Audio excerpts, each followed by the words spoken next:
movement called Black Lives Matter, thinking that the rest of America didn't seem to understand that Black Lives Matter. It just sounds weird. I didn't know that you put a name on it. It's not a name, it's not whatever.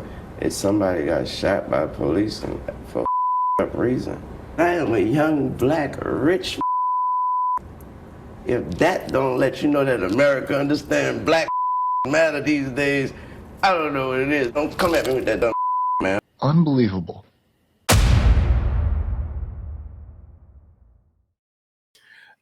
Lil Wayne had something to say. I think what he says was well said, to be honest, because he kind of like, he debunked the entire Black Lives Matter theory. What's your thought on Black Lives Matter? What is it? What do you mean? The idea is that there's this movement called Black Lives Matter, thinking that the rest of America didn't seem to understand that Black Lives Matter. It just sounds weird. I didn't know that you put a name on it. It's not a name, it's not whatever.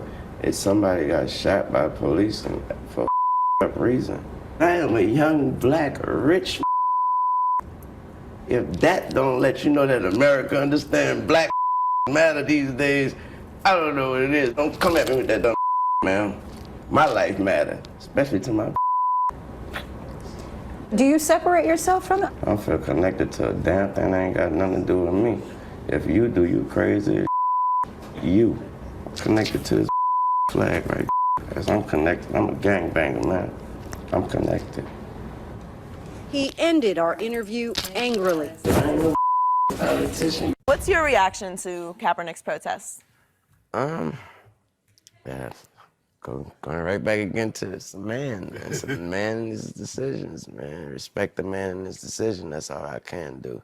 I have no opinion on it because the things I'm not into it enough to even give an opinion. So when he did it, I really didn't even know what. Somebody had to tell me why he was doing it. That's how much I didn't know what was going on, and I kind of still don't. So somebody had to explain to me like, "Are you kneeling because of the Black Lives Matter thing and because of and all that wave or whatever? That whole wave just went by me too fast for me even try to even give an opinion. So I just was like, oh, okay, that's what's happening." So you're a deep thinker in these issues. Mm-hmm. So step back from all of it. I know this is a very broad question, but where are we in the United States of America in race relations and what you see from day to day in your life? Skip, they wouldn't want to ask me that. They wouldn't want my answer to represent it because God knows I have been nothing but blessed. My whole path, these 33 years have been nothing but a blessing. I have never, never is a strong word, I've never dealt with racism, and I'm glad I didn't have to. And I don't know if it's because of my blessings, I don't know if it's, but it is my reality. So I would have to say, not only did I thought it was over, I still believe it's over, but obviously it isn't. So you've never experienced any offensive behavior from any other color or? No, sir. Wow. But you are blessed. But you see what's going on even in your city, New Orleans, with Alton Sterling. Yeah. During Katrina, the Yeah. officers that killed those and ended up in jail. So I know you say you're not paying attention to it. Yeah. But you see some of the things I see what's going on. Right. Yeah. As far as an opinion on what's going on, I mean, of course, we all want somebody to figure out what's going on first and then put a stop to it, or try to put a stop to it, or everybody come together and figure something out, and maybe just coming together is the solution.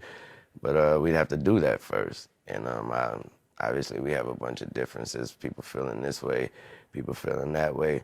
When you come to a person like me, my answer is always the same, man. My politics, my flag, my country, my nation, my world, all that is Reginae, Cameron, Neil, and his brother, Tony. That's it. That's my nation, that's my flag, that's my world, that's my protest, that's my don't protest, that's my everything. That's all that matters, those 4 kids to me. So go one level deeper with me. I remember one time I saw you after you had done a concert, I think it was in Westchester, different kind of neighborhood, but I asked you what the racial breakdown was of your audience. Do you remember this? And you told me the only black face you could see in the whole audience was your makeup artist. I believe that's what you said, and she was in the front row, right? A lot of white kids love rap. Yes. Explain that. What does that say to you? What's the message of it? What's the bigger picture of it? I don't want to be bashed because I don't want to sound like I'm on the wrong if there is a side, but I thought that was clearly a message that there was no such thing as racism. That's what I thought that was. Okay, I got That it. was a perfect example. When I look out and I come up off the stage, when I'm coming out the bottom of the stage of my show, when I'm on tour, and I'm in my stance or whatever, and I open my eyes and I see everybody. I don't have this type of crowd or that type of crowd. My crowd has always been everybody, thank God. And that's all I can answer for. So, Do you think the younger generation, the millennials, do you think they're moving a little further away from the racism as opposed yes. to where It's it not used cool to be? them. It's not cool to them. Right. It's not cool to them. It don't matter to them. And when it's so not cool that it doesn't even matter to them. You know, they're like, what? What? You know, they're like, what happened? And that's their response. That's the millennials' response. But could it be that you're a musician, and obviously as an ex-professional athlete or as an entertainer, do you think they treat you differently? Although you are black, you are a prominent figure in the black community. Could that be? That's why I said I'm sure it may be because of my blessings. Right. Yeah, I'm sure that's why my path has been different. Right. But I'm be first to want to say I'm sure that it has a lot to do with it, but it also is the person that I am. I believe strongly that it's the person that I am. You treat people a certain way. Exactly. Like I said, Wayne, I commend you. I'm glad you're speaking. You're not embellishing a story. Being from New Orleans, experiencing what you've been able to experience. I remember reading where you say you accidentally shot yourself, but racism is real. He knows it's real, although he hasn't experienced it. With that said, that night, that day, Yeah. that I shot myself, the police, I was the only person in the house. Right. Police came through there. They knocked the doors down. I was on the floor. Right. They jumped over. They all hopped over me and went looking for the drugs and looking for this and that. It was a white police that ran up there and stopped and said, "What are y'all doing? Do y'all not see this baby on the floor?" And they said, "We called the ambulance. The ambulance." He said, "Ambulance, he has a hole in his chest." He picked me up. He brought me to the hospital himself. He was white.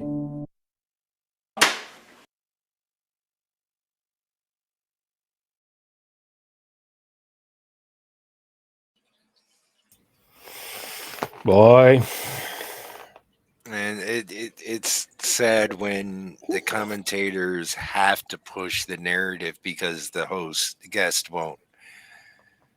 yeah, he wanted to avoid saying racism is a real issue, but they made sure they kept on saying he's saying racism is real, even though he hasn't experienced it. It's like he didn't even say that.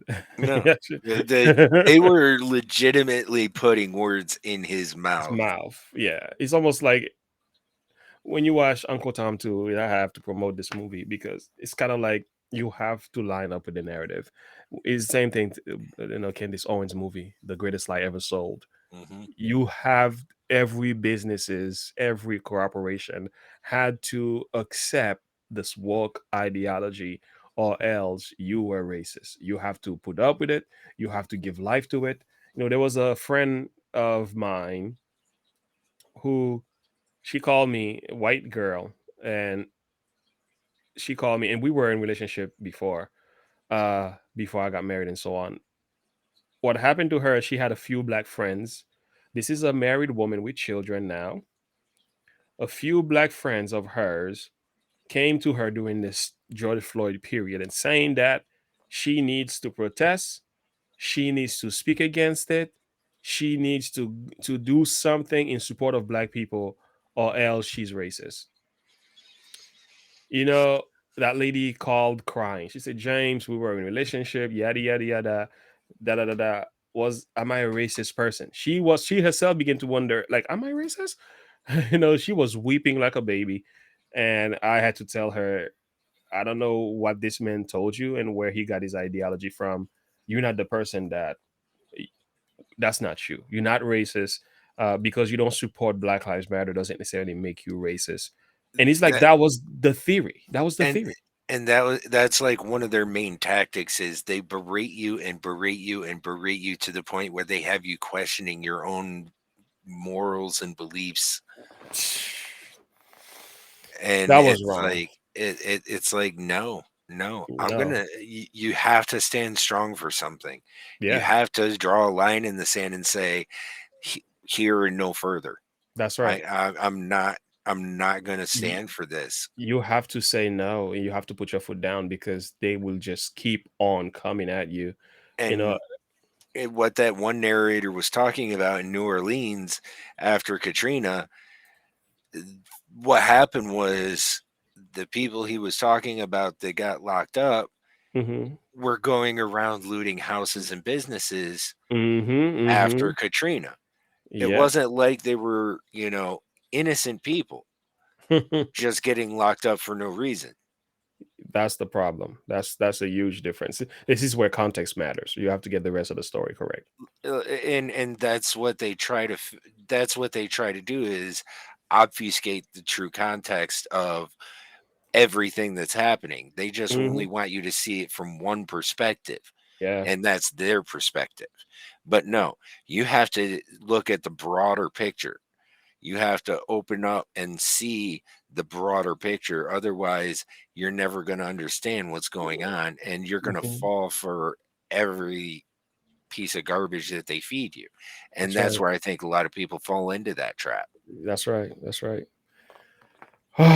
It's crazy, and I think, as a Caucasian man, ethnicity, like you said, we have one race, but we have different ethnicity.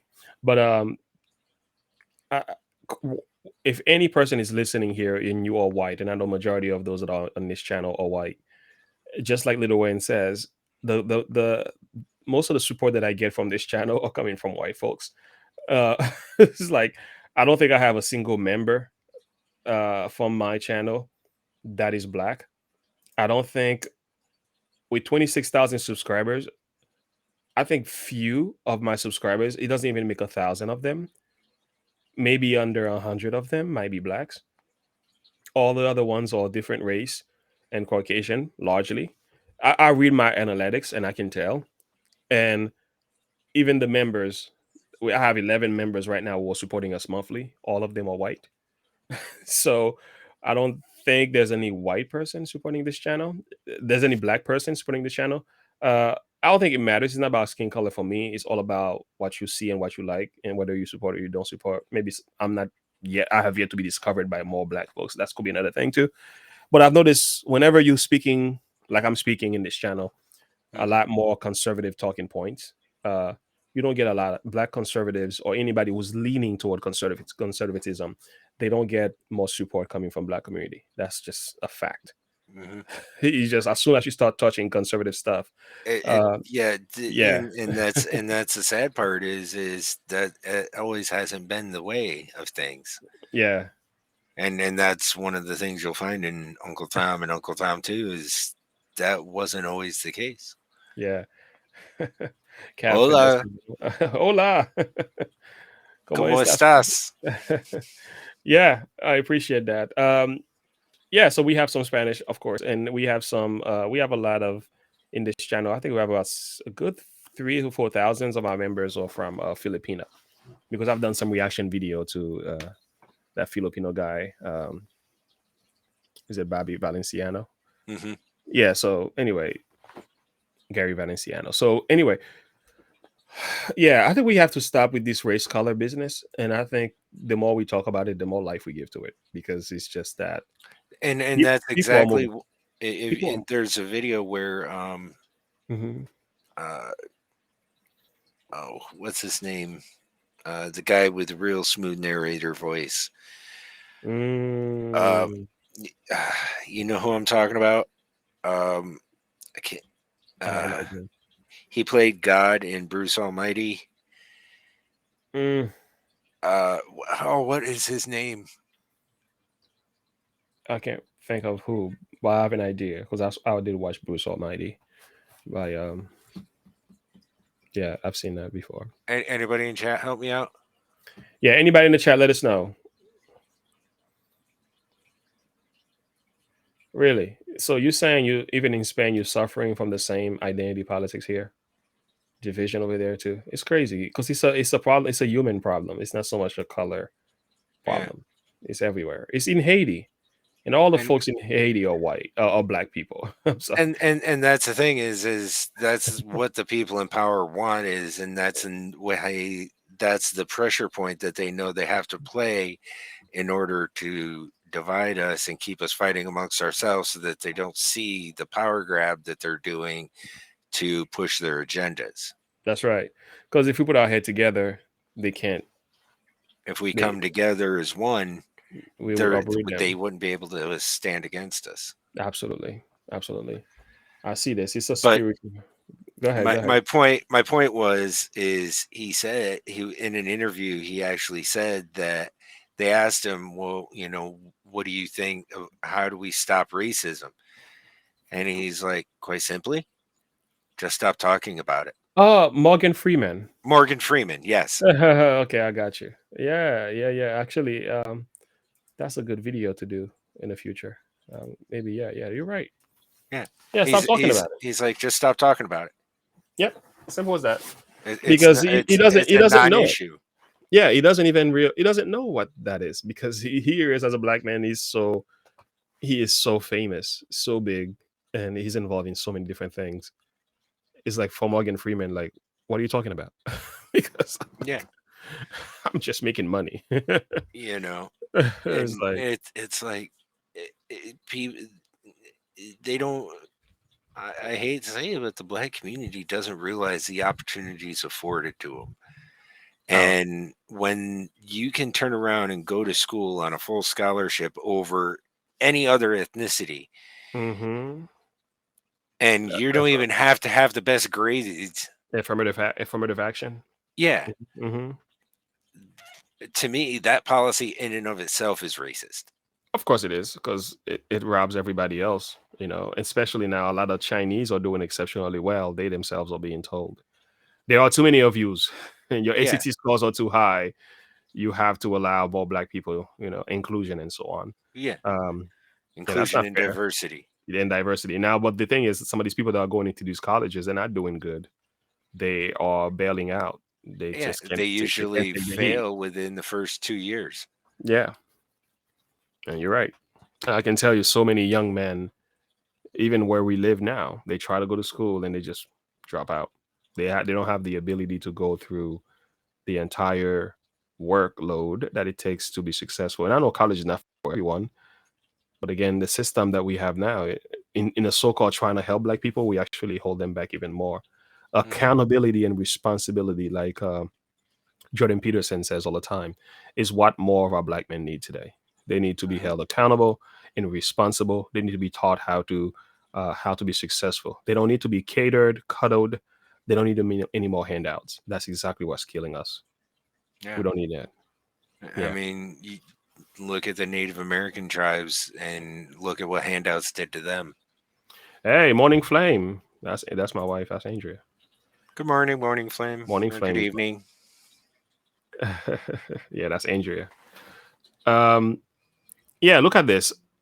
Acts 17:26 says, have made of one blood all nations, to dwell on the face of the earth. I shared this verse, and I was in the streets of Reading, Pennsylvania, where we live.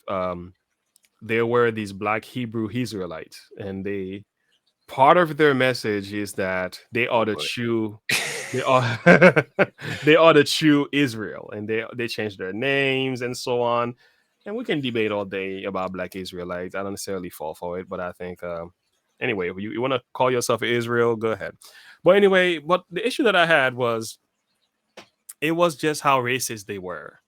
It was like they wanted to paint the black people as special. All black people are special. Jesus came to die for them. They are God's true people. All white people are the Esau's. They call them the Esau's from the line of Esau.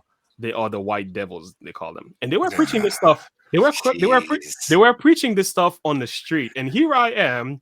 I had my little steps to Christ, and I was me, my wife, and a couple of friends, and we after church we usually go out in the streets and we pass out, literature and stuff like that, trying to speak to people about the Lord. So we had these little. I had my little steps to Christ, and on the steps to Christ was a picture of a white Jesus.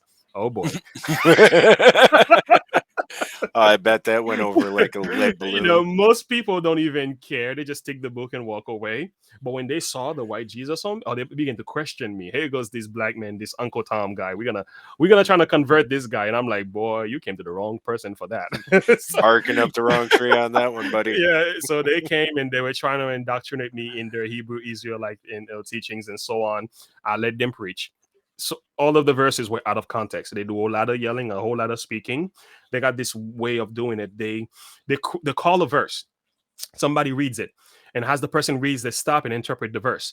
They don't take into consideration historical application, contextual application. They don't take into consideration the culture in which the verse was written. They make a personal application of today. It's called eisegesis instead of exegesis. So they're inserting their own opinion and perspective of today's world into biblical narrative where it doesn't always line up. And I'm looking at this, I'm like, brother, you ain't gonna get me with that one, because I know proof text. I know how to properly study my Bible. You're not gonna get me. So I let him talk. And he went on, and he's trying to boast my pride. And I said, yeah, I'm from Haiti and so on, and yada, yada. They didn't know. I never said I was a minister. I never said I was in church. All that I know, I had some literature and stuff like that, and he wanted to convert me. Goes on. Yada, yada, yada, yada. So talk about all these white people, how bad they are. Our black people are so amazing. Even the Haitians, you guys are Israelites and everything, and boasting my pride. And I'm like, going with my ego. I'm like, So when he finished, Let's fluff you up. Yeah, when he finished, I'm like, all right, thank you for that nice cushion you laid for me, because I'm gonna whip you. You cut out. I took 2 verses. Did you hear me now? Yeah. So I took 2 simple verses. I took this one in Acts 17, and I took one in Galatians, where there is no Jew, no Greek, no male, no female, for we are all one in Christ. And I took that one here. When I say by one blood, I say how many bloods. And I, the method that I use in Bible study, I'm asking questions and make you come up with your own answers from the Bible. And I says, okay, God says he have made, number one, who has made all humanity? God did. Who did? God did. I say, amen. And I said, so how many blood did God use to create all nations according to that verse? One blood. I say, how many blood? One blood. I say, yeah, amen. Doesn't that sound like, what was that guy's name? What was his name? Who died? The Rastafarian, the one blood. Anyway, so I said, God used one blood. So God made humanity. God made one blood. Out of one blood, he made all the entire human race, regardless of ethnicity and skin color. So after I'm finished, I said, he made them to dwell where? On the face of the earth. And then I asked him a question. I said, what in the world are you talking about, brother? And you had to see their face. they went from happy-go-lucky to like, how dare you questioning my doctrine? And I'm like, we done arguing, right? Because I'm using one single verse, I'm destroying your entire narrative. And I say, you have no argument. You're gonna sit here and trying to make these white people feel bad. There were so many Caucasian people walking around the city that day. These guys were calling out all these nasty words. Some of these people will stop by and turn their head and say, oh, I can't believe he just said that. And they just walk away. And they will just cuss at them and yell at them and scream at them. And I'm sitting there with my little white Jesus. I say, God bless you. God loves you. Read this book. Like the people will accept the book and walk away. And I'm like, these guys think they are better than somebody else because they have a darker skin complexion. I'm like, bruh, you are living in a lie. Jesus didn't come to die for black people. Jesus came to die for the sin of the world. What part of the world don't you understand, brother? Why are you twisting the verse, brother? Like you talking as if you are the only race. Let's just say all white people disappear right now. Do you think you can live? Do you think your race can survive right now without the help of all others? Anyway, we can go on. And I'm like, enough with that racism. You're not gonna get me with that. And that was the end of the argument. Last time I saw them again, they just kind of like, I said hello, they don't even talk back, kind of thing. They're like, there goes that guy. He's like, the guy We're with the just not gonna talk to him. yeah, we just not gonna say anything to him. No, they didn't. They didn't even try. And we went on and we just share our gospel, pray with people, and give them hope, and we went home. And we were like, we don't care about that, because what we know is that Jesus came to die for the sin of the entire world. Skin color doesn't matter to him. There's no respect of persons with God, male, female, Greek, Jew, bond free. We are all Amen. one in Christ Jesus. Like, so this stuff you're talking about is not gospel. It is more social. That's the social gospel. That's the other gospel. That's not the biblical gospel in which I am saved. The one that saves me is the same one that allows me to be a part of a church today, alongside of my family, a church that is predominantly Caucasian folks. They don't see our skin color. They love us to death. When we got our issues going on, we got problems going on, they stand with us, back us up, pray for us, support us financially. So I don't know what you're talking about. Because for me, it's like my world and your perspective of racism doesn't exist. I live in a channel where majority of our friends are Caucasian people. I have a guy on the channel right now who's Caucasian. Co-host is Caucasian. I don't know what you're talking about, man. What are you talking about? Like, what? Like, my senior pastor is Caucasian. We have no problems among us. Like, please, we care about we're trying to save the world, trying to minister to the sick. We got bigger problems. Listen, man, I'm trying to minister here. I got this YouTube channel. Things are growing, first by the grace of God. Secondly, is because there's a lot of white folks actually loving this channel. If it was for the help of black folks, this channel probably would not even existed. Most black folks don't even know there is a Look and Live channel. Obviously, it's like so give us a break. When you're talking about all that racism stuff and the way you talk about it in the fabric as if the system is racist, I'm like, yes, give us a break. You got Lil Wayne, who's 99 point something percent of his supporters and people listen to his music are white. All rappers, all of their supporters are white. So enough already. Enough already. We can't take it. So my wife says, I think racism is real among individuals, and they use it to divide and focus on white versus black. Yeah, I agree. I think there are some places where it does exist. There are some places of work where certain people in certain position at the job that are somewhat racist. But I've seen it's not just among blacks. I've seen it done against Spanish. I've seen it done against Chinese folks. So it's not just so much among black people. But I think in person, individually, there is racism. But as a system, I don't think so. I don't think so. When you look at like the NBA, just the football games on average, like who are the majority of the fans that are supporting these players? Majority of the players, and that's something I wanted to mention is during that interview with them, they brought up the whole Colin Kaepernick thing. I'm like, that guy's a freaking joke. Yeah, he okay? is. He is. He's kneeling for something he doesn't know anything about. Number one, because all his facts that he was spouting were completely wrong the entire time he was doing it. Then he leaves the NFL in protest, puts out this ridiculous video about how the NFL is like slavery, and then begs the NFL for his job back. It's like, but he was what? supported. Are you out of your mind? But again, he was supported by Nike, which is a white-owned company again. Mainly manufactured in China. Yeah, that's another thing. We can talk about that all day. So again, it's just crazy. It goes another point my wife made here. That makes a lot of sense. Yeah, he shouldn't be highlighted and used as every scapegoat for every issue. And that's really where our issue is, right? Is the way they are using gay trans hate now. There we go. And that's exactly the problem. That's exactly what they're doing is if you don't agree with them, you're a racist, period. Yeah, no. And that's not true. That's not true. It's like they're trying to create racism where it doesn't exist. What does Louder Recorder says? Racism is on a lifeline. So the next thing they have to use now is the it ain't on a lifeline, it's on life support. It's on life support. There you go. Life support. Yeah. It's like beep, beep, It's dying. It's dying. I mean, if you were to ask me, I'll say it's dead. But some blacks will say otherwise. Man, like I don't know.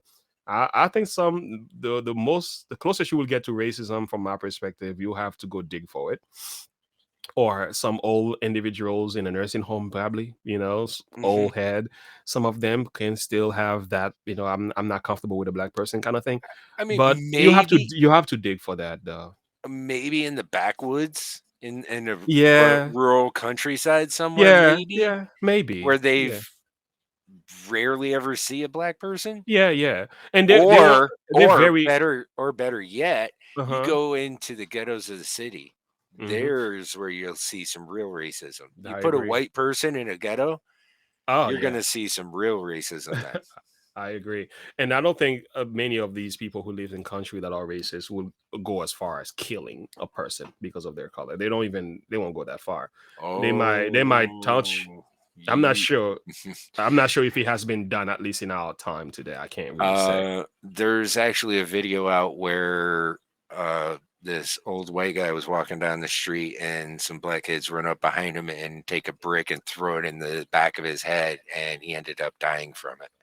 Yeah, I agree when it comes from blacks toward white violence, but I'm talking about if a black man goes into one of those countryside real, Oh, gotcha. yeah, even if there are racists there, they're very careful to use violence to hurt that black person. They're very much careful. They might taunt you, which I've seen done. They Hmm. might, they might use their cars and use their flags, which I've seen that was done to me. Hmm. They would flash their flag, they and stuff like that, and use their big cars and make a whole bunch of noise in front of the house, but they just go away.